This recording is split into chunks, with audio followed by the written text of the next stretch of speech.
नमस्कार, मेरा नाम है डॉक्टर प्रबोध हीरावार। इस वीडियो में जिस टॉपिक पे हम डिस्कस करने जा रहे हैं वो है सामान्य विशेष सिद्धांत।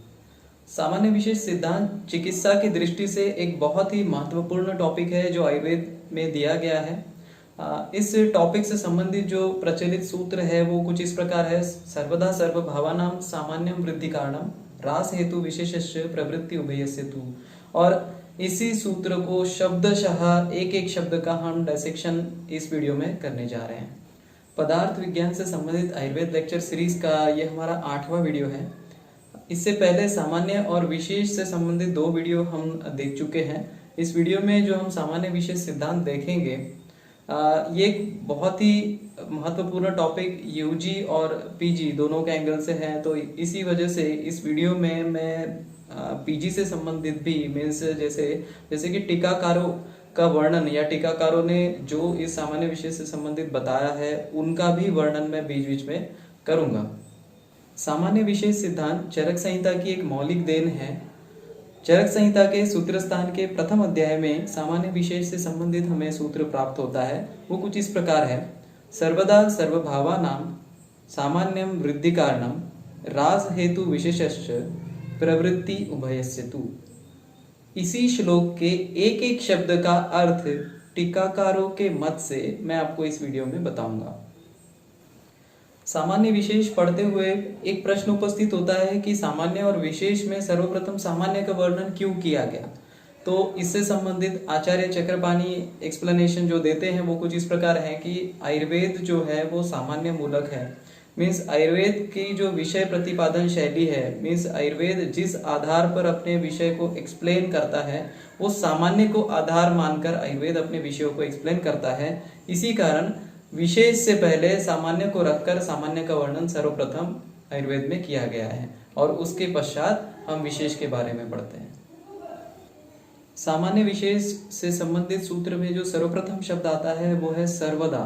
सर्वदा सर्वभावानां में सर्वप्रथम वर्ड जो है वो है सर्वदा। सर्वदा का अर्थ है सभी काल में, अर्थात नित्यक और आवस्थिक दोनों काल में।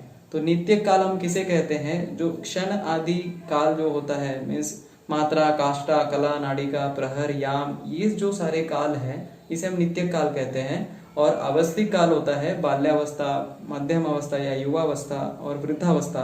तो ये सभी काल में मीन्स जो सामान्य विशेष सिद्धांत है ये सभी काल में लागू होगा। दूसरा शब्द है सर्व। आचार्य चक्रपाणी के मतानुसार सर्व का अर्थ है कृष्णवाची, मीन्स सर्व शब्द संपूर्णता का बोध कराता है। तीसरा शब्द है भावानाम। भावानाम का आचार्य चक्रपाणी ने जो अर्थ किया है वो कुछ इस प्रकार है। सत्ताम अनुभवंती इति भावा, अर्थात जिसकी सत्ता होती है उसे भाव कहते हैं। फॉर एग्जाम्पल द्रव्य गुण कर्म, जिसकी सत्ता होती है का अर्थ है जिसका एग्जिस्टेंस है, जिसका अस्तित्व है, द्रव्य गुण और कर्म। भावा नाम का एक और अर्थ है पर ये अर्थ यहाँ अपेक्षित नहीं है। ये अर्थ है भवंती उत्पद्यंती इति भावा, मीन्स जो उत्पन्न होता है उसे भाव कहते हैं। ये अर्थ हमने यहाँ पे नहीं लेना है। श्लोक में आगे लिखा है सामान्य वृद्धि कारणम। तो सामान्य और विशेष ये स्वयं वृद्धि या ह्रास के कारण नहीं होते, बल्कि सामान्य और विशेष जिन द्रव्यों में होते हैं वे द्रव्य वृद्धि या ह्रास के कारण होते हैं। सामान्य से वृद्धि तभी संभव है यदि सामान्य के विरोधी भाव वहां पे उपस्थित ना हो। फॉर एग्जाम्पल अम्लकी में अम्लता होती है पर यह अम्लता पित्त को नहीं बढ़ाती। अम्लता पित्त के समान सामान्य होने पर भी वो पित्त को नहीं बढ़ाता, क्योंकि अम्लता का विरोधी भाव या पित्त का विरोधी भाव शीत वीर्य वहां पे प्रेजेंट होता है। इस वजह से अम्लकी पित्त की अम्लता को नहीं बढ़ाता। सामान्य के संबंध में तीसरा पॉइंट यह है कि केवल सामान्य ही वृद्धि का कारण नहीं होता। फॉर एग्जाम्पल घृत अग्नि और मेधा के समान नहीं है, फिर भी घृत अग्नि और मेधा को बढ़ाता है। ये कर्म प्रभाव के कारण दिखाई देता है। यहाँ सामान्य को वृद्धि का कारण नहीं कहा जा सकता, बल्कि प्रभाव को वृद्धि का कारण कहा जा सकता है। अगले शब्द है रास हेतु विशेषश्च।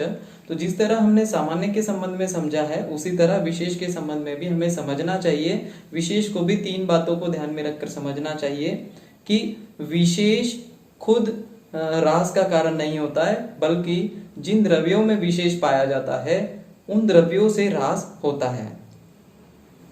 दूसरा पॉइंट है, विशेष से ह्रास या क्षय तभी संभव है जब विशेष के विरोधी भाव वहां पे प्रेजेंट ना हो। और लास्ट पॉइंट है कि केवल विशेष से ही ह्रास नहीं होता, अपितु विशेष के अलावा भी कई अन्य कारणों से भी ह्रास हो सकता है। श्लोक के अंतिम 3 शब्द है प्रवृत्ति उभयस्य तु। इन तीनों शब्दों को हम अलग अलग देखेंगे। तो प्रवृत्ति का क्या अर्थ है? प्रवृत्ति का अर्थ है शरीर से संबंध प्रस्थापित करना। इसका अर्थ यह लिया जाना चाहिए कि सामान्य और विशेष जिन द्रव्यों में है, जब तक वे शरीर से संबंध प्रस्थापित नहीं करते तब तक वो वृद्धि या ह्रास का कारण नहीं होते। इसका दूसरा अर्थ ये कर सकते हैं कि जब तक सामान्य और विशेष युक्त द्रव्य शरीर से बाहर है तब तक वे वृद्धि या ह्रास के कारण नहीं होते हैं। उभयस्य शब्द से सामान्य और विशेष दोनों का ग्रहण करना चाहिए। तू शब्द अवधारण इस अर्थ से लिया गया है या निश्चयात्मक अर्थ से लिया गया है। इसका अर्थ यह है कि सामान्य और विशेष की प्रवृत्ति एक साथ होती है।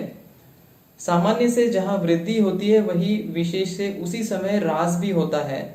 तो केवल सामान्य का उपयोग या केवल विशेष का उपयोग करने का निर्देश शास्त्र नहीं करता। शास्त्र कहता है कि सामान्य और विशेष दोनों का उपयोग एक साथ करना चाहिए, जिससे विषमता उत्पन्न ना हो।